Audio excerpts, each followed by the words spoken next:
إن قارون كان من قوم موسى فبغى عليهم وآتيناه من الكنوز ما إن مفاتحه لتنوء بالعصبة أولي القوة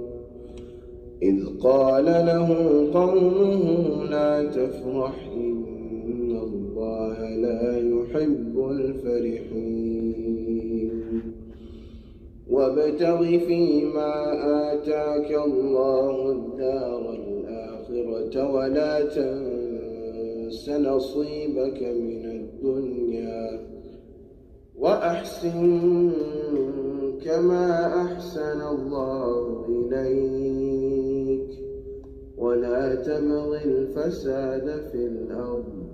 إن الله لا يحب المفسدين قال إنما أوتيته على علم عندي أولم يعلم أن الله قد أهلك من قبله من القرون من هو أشد منه قوة وأكثر جمعا ولا يسأل عن ذنوبهم المجرمون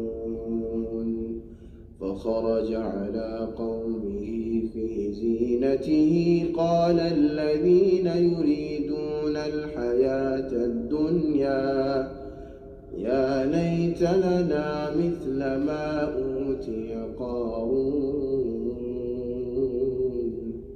إنه لذو حظ